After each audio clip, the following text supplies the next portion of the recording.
জীবনে কারো গায়ে হাত তোলে নাই, কাউকে গালি দেয় নাই। তার কথাবার্তা, তার আচার আচরণ, তার উঠা বসা, তার লেনদেন, তার খাওয়া দাওয়া দেখে কাফের দৌড়ে এসে কালিমা পড়ে মুসলমান হয়েছে। বোমাবাজি করে ইসলাম আসে নাই।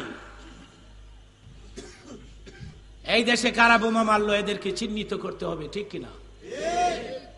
বুঝতে হবে, জানতে হবে, চিনতে হবে কারা বোমাবাজ। বোমাবাজ কারা, এদেরকে টার্গেট করতে হবে। বোমা মারলো কারা, দোষ হইল হুজুর গো, আমরা বলে বোমা মারছি। ঢাকাতে হুজুররা বাসে উঠলে লোকেরা বইতে দেয় না, হুজুর আপনি দাঁড়ায় থাকে কেন? আপনার পকেটে বোমা আছে। বোমা আমরা মারছিলাম, মারলো কারা, দোষ হইল কাগো।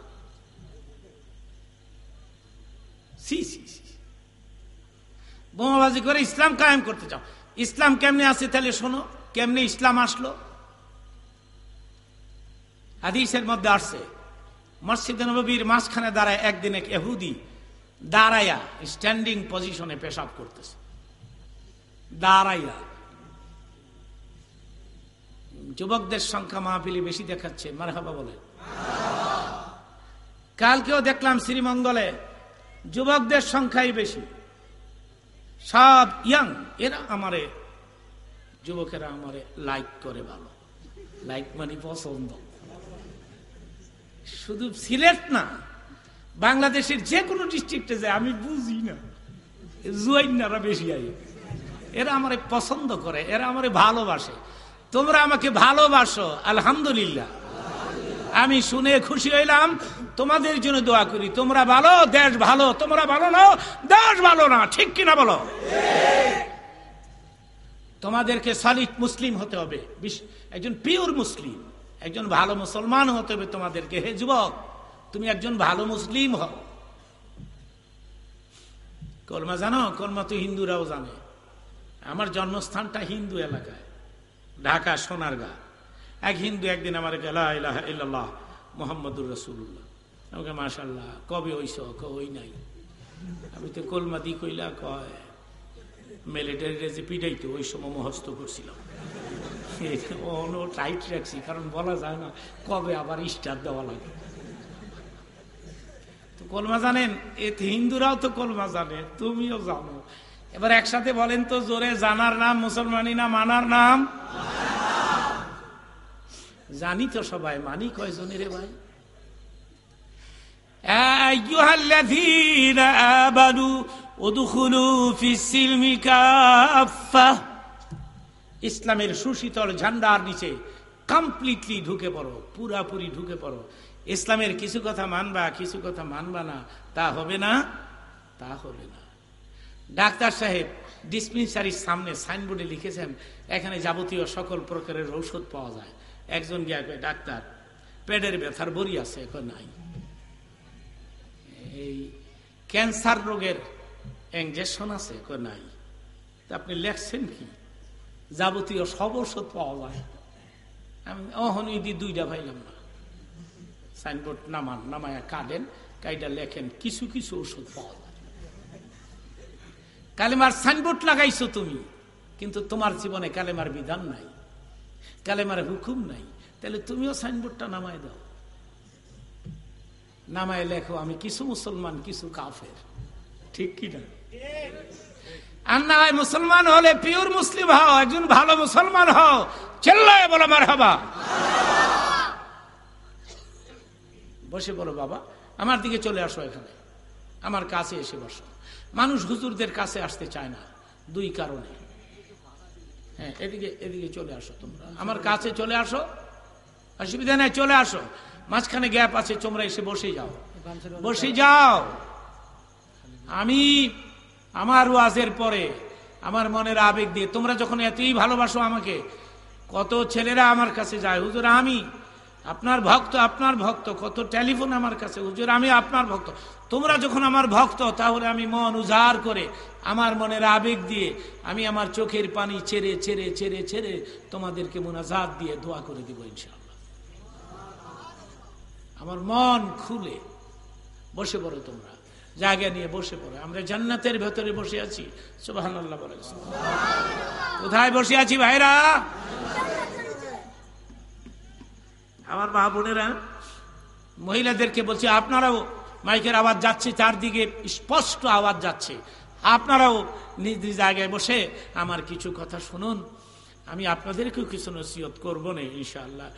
এ ভাগে একটু দুরূদ শরীফ পাঠ করি, জোরে জোরে আওয়াজ করে আল্লাহ।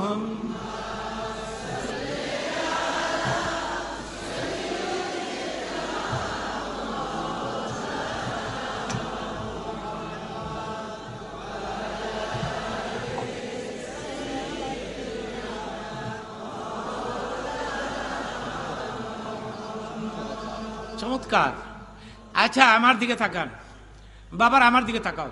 আমরা যে দুরূদ পাঠ করলাম, রাসূল শোনে নাই? সুবহানাল্লাহ। হাদিস শরীফের মধ্যে আছে, নবী পাক বলেছেন, পৃথিবীর যে কোনো জায়গা থেকে আমার উম্মত তরুণী নবী, আমি নবীর নামে একবার দুরূদ শরীফ পাঠ করে সেকেন্ডের মধ্যে দুরূদের আওয়াজ আমার রওজার ভিতরে কানের গোড়ায় পৌঁছে দেওয়া হয়। আওয়াজ করে বলি আল্লাহ।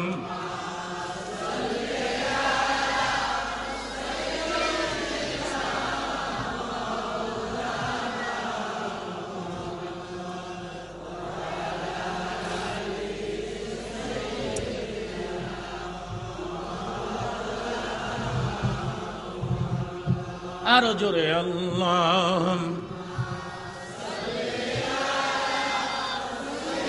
একটু পেছনে দেন, এরা দেখে না। একটু পেছনে দেন, সামান্য অল্প, ওরা দেখে না তো, অল্প টানটা পিছনে দাও, সামান্য, বেশি না, বাস হয়েছে। এখন বসে না, আরামে বসে। আমরা সবই গুনাহগার গপ, নবী আপনাই চিনলাম না, তার কারণে রোজ হাসরে আমাদেরকে বুইল না।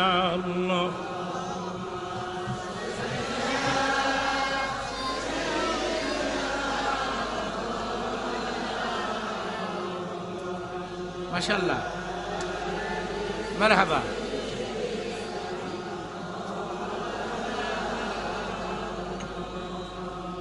কোথায় আবু বকর, কোথায় ওমর, কোথায় উসমান হে, কোথায় আলী তোমাদের বিহনে? আজকের ইসলাম মদিনার বুকে যাই গো চলি। আল্লাহ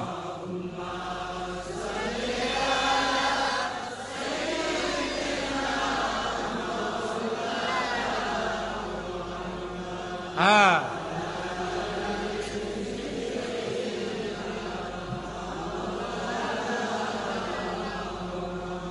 লা ইলাহা ইল্লাল্লাহ, লা ইলাহা ইল্লাল্লাহ, লা ইলাহা ইল্লাল্লাহ, লা ইলাহা। দুনিয়াতে কোনোদিন দাঁড়ায় পেশাব করবে না। দেখি হাতগুলি দোনোটা তোলেন, আর একটা নিচে থুয়ে দিছেন, আঙ্গুল সরায় রাখেন, ফেরেশতারা ছবি তুলুক, নামাম। একটা কাজ তৈল। আমেরিকার একজন বড় ডক্টর লিখেছেন, এবারও আমি আমেরিকা থেকে আসলাম, আপনারা অনেকে জানেন, 28 বছর ধরে আমি আমেরিকাতে যাই, এবং এভরি ইয়ার, প্রতি বছর। এবারও আমি আমেরিকাতে ছিলাম প্রায় 1.5 মাসের মতো, বুশের দেশে। বুশ মানুষ ভালো না, দেখতে বানরের মতো। একটা বানর আর বুশকে পাশাপাশি বসায় রাখলে আপনি বলতে পারবেন না কোনটা বানর কোনটা বুশ। মারহাবা কর। বুশের দিন শেষ, বুশ ফিনিশ। আমেরিকাতে নির্বাচন আসতেছে, বুশ চিন্তা করতেছে সে কি করে বাঁচবে। আমার একটা প্রশ্নের উত্তর দিতে হবে, বর্তমান বিশ্বে মুসলমানদের সবচাইতে বড় শত্রুর নাম কি? কেমনে পারলো? অ্যান্সার তো রাইট, উত্তর তো রাইট, বুশ। বন্ধুগণ, তারপরে আপনার আমেরিকাতে ইসলামের পজিশন ভালো, মারহাবা বলেন। বর্তমানে আমেরিকাতে মুসলমানদের সংখ্যা 1.5 কোটির উপরে, 12,000-এর উপরে হয়ে গেছে মসজিদ, মাদ্রাসা হয়ে গেছে অনেক। বৃহত্তম সিলেটের ভাইরা, আপনারা তো জানেন না আমি আপনাদেরকে কত ভালোবাসি। বলতে পারেন কেন আমাদের ভালোবাসেন? আমার জীবনের প্রথম সিলেটের লোকেরা স্পন্সর করে আমাকে আমেরিকাতে নেয়, লন্ডনেও নেয়, আর এয়ারপোর্টে সিলেটের লোকেরা আসে আমাকে ওয়েলকাম দিতে। আর সিলেটের মানুষের বাসায় আমি থাকি মাসের পরে মাস, ওরা আমার পেছনে সার্ভিস দেয়, যার কারণে বৃহত্তম সিলেটের মানুষ আমি ভুলতে পারি না এবং ভোলা সম্ভব নয়। আমি যদি সিলেটে কমও আসি, কিন্তু আমি আপনার